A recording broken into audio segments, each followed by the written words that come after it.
Hello students, Hariom to all of you. I am Rajnath Rai. Today I am going to teach you trigonometric identities. In this video we shall discuss how to write in reciprocal form of trigonometric ratios. Trigonometric जो ratios होता है 6 ratios, उसको हम लोग reciprocal के form में कैसे लिखते हैं आज हम लोग वो सीखेंगे। इस वीडियो में हम लोग स्टार्ट कर रहे हैं। पहले हम लोग जो टॉपिक सीखेंगे उसका नाम है, फर्स्ट जो हम लोग सीखेंगे उसका नाम है रेसिप्रोकल आइडेंटिटीज। रेसिप्रोकल की हम लोग बात करेंगे। जो 6 रेशियोज होता है उसको रेसिप्रोकल के तरीके में कैसे लिखते हैं। रेसिप्रोकल के फॉर्म में लिखना हो तो आप उसको कैसे कैसे यूज कर सकते हैं, लिख सकते हैं। यहाँ पर दिया हुआ है कॉसेक थीटा। कॉसेक थीटा का शॉर्टकट हम लोग यूज कर सकते हैं CSC। कॉसेक थीटा का शॉर्टकट हम CSC यूज कर सकते हैं। अदरवाइज आप लिख सकते हैं COSEC ये भी लिख सकते हैं। तो दोनों में से हम किसी एक को यूज करेंगे। Cosec theta is equal to 1/sin theta. यहाँ पे लिखा हुआ है, इसका मतलब हुआ 1/sin थीटा है, उसके जगह पे आप कॉसेक थीटा यूज कर सकते हैं।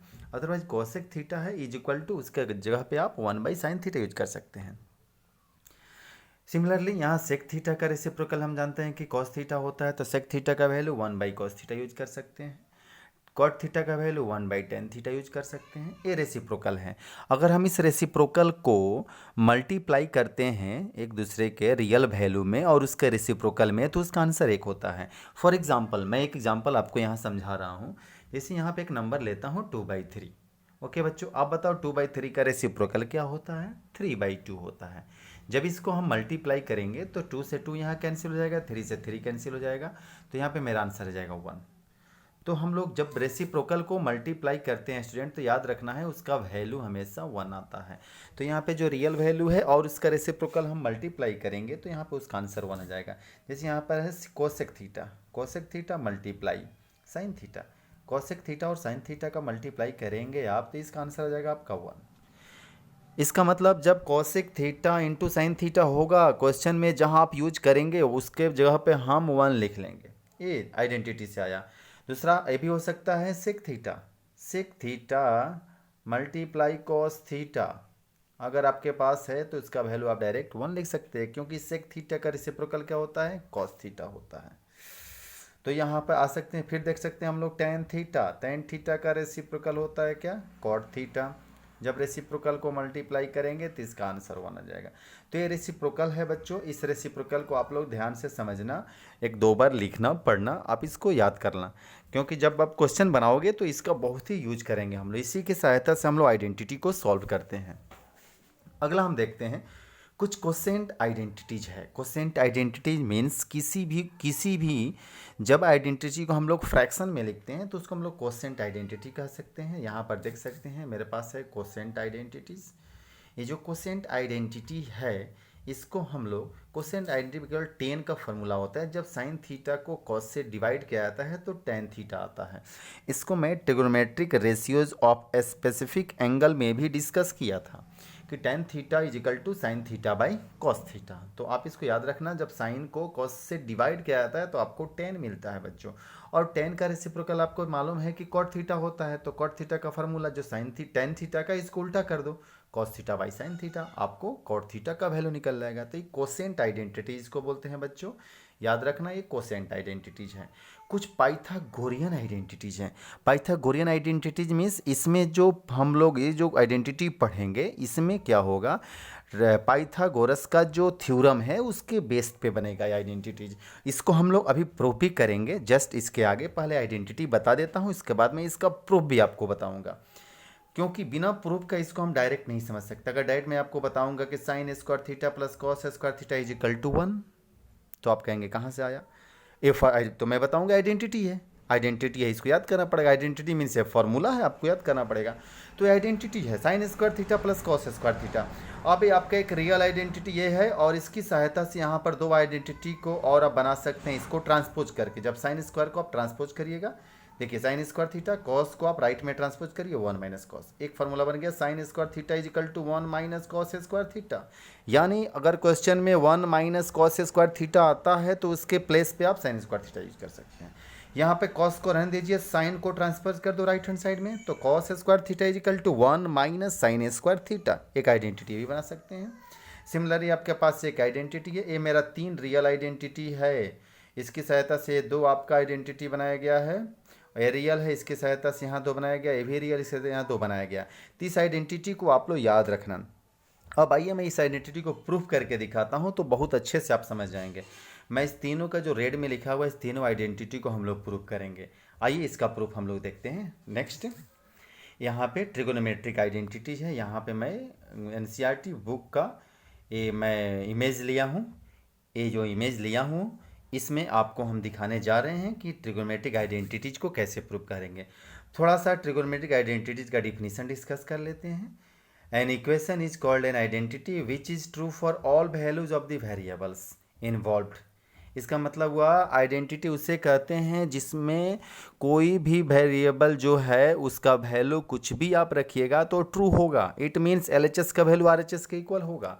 फॉर एग्जांपल मैं यहाँ समझा दे रहा हूँ, एक फार्मूला आपके सामने लिखता हूँ, a प्लस बी का होल स्क्वायर। ये जो फार्मूला है मैं आपको यहाँ पे लिख रहा हूँ, ध्यान से देखना। एक आइडेंटिटी मैं आपके सामने लिख रहा हूँ, a प्लस बी का होल स्क्वायर मैं लिखता हूँ, तो आपको मिलता है, जानते हैं कि a square plus b square plus 2ab, ये आइडेंटिटी है।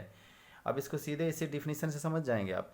यहाँ 2 वेरिएबल यूज किया गया, a प्लस बी, a और b, और यहाँ भी आए, तो आपके पास LHS a प्लस बी का होल स्क्वायर है, RHS आपका a square plus b square plus 2ab। यहाँ पर a का वैल्यू 2 रखिए, b का वैल्यू 3 रखिए, कुछ भी रखिए, a का वैल्यू 10 रख लीजिए, b का वैल्यू 20 रख लीजिए। आप LHS को सॉल्व करना, RHS को सॉल्व करना, दोनों का वैल्यू इक्वल होगा, then you can say that this is an identity. तब आप कह सकते हो कि यह एक आइडेंटिटी है। आप कुछ भी वैल्यू इसमें रखिए, it is true for any value of the variable. यही डिफिनीशन में कहना चाहता है कि it is true for all values of the variable. इसी को हम लोग आइडेंटिटी कहते हैं। अब ट्रिगोनोमेट्रिक आइडेंटिटीज क्या होता है, तो यहाँ पर देख सकते हैं कि an equation involve trigonometric ratios. अगर इक्वेशन में ट्रिगोनोमेट्रिक रेशियोज यूज किया गया है तो उसको हम ट्रिगोनोमेट्रिक आइडेंटिटीज कहेंगे। जैसे यहाँ पे मेरा पहला आइडेंटिटी है sine square A plus cos square A is equal to 1। यहाँ मेरा पहला आइडेंटिटी है, इसको याद रखना। इसको मैं प्रूव करने जा रहा हूँ। देखिए इसका प्रूफ कैसे करेंगे। आपको एक राइट एंगल ट्रायंगल सपोज कर लेना है। आप बना लीजिएगा अपने मन से। यहाँ लिख दिया है कि लेट ट्रायंगल, यहाँ भी राइट एंगल ट्रायंगल है। यहाँ पर मैं क्या, हम यहाँ से मैं प्रूफ स्टार्ट कर रहा हूँ। मेरा यहाँ से मेरा प्रूफ है बच्चों, आप देखना स्टार्ट करते हैं। तो क्या करना, पहले आप एक राइट एंगल ट्रायंगल मान लेना।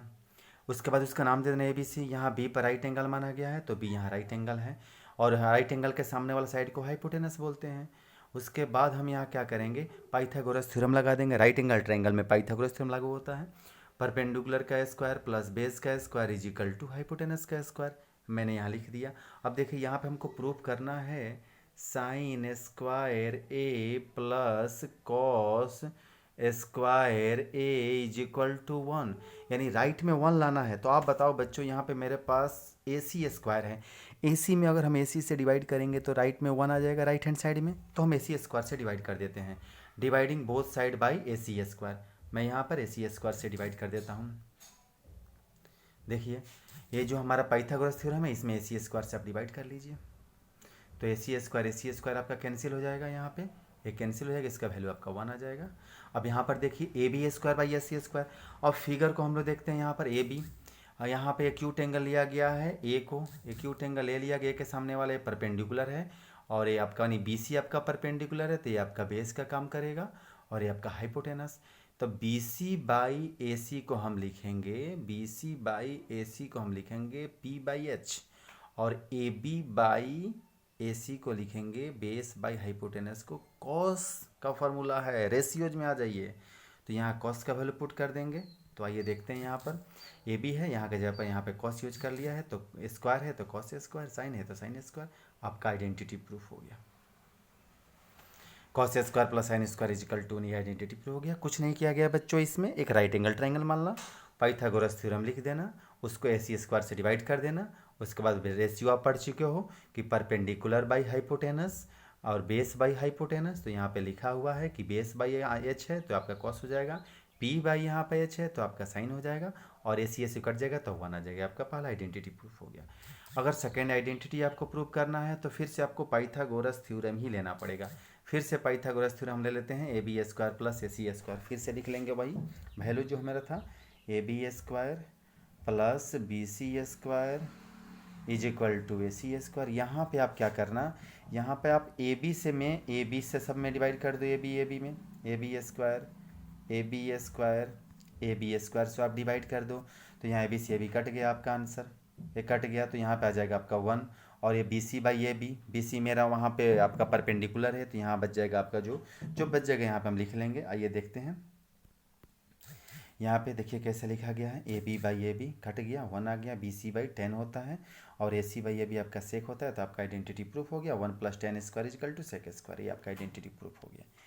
तो बच्चों ये मेरा आइडेंटिटी रहा। इस आइडेंटिटी को आप लोग एक बार अपने मन से प्रूफ करके देखना, अपने तरफ से कोशिश करना, एनसीईआरटी बुक से देखना और अच्छे से इसको सॉल्व करना, और सारे आइडेंटिटीज को आप लोग इसको याद रखना बच्चों, क्योंकि अगले एक्सरसाइज में जब हम लोग पढ़ेंगे स्टूडेंट तो इस आइडेंटिटी को हम लोग यूज करेंगे, ध्यान रखना। और इस आइडेंटिटी को जब तक हम लोग यूज कर नहीं याद नहीं रहेगा तब तक हम इसको यूज करेंगे तो हमको वहाँ क्वेश्चन को समझने में दिक्कत होगी।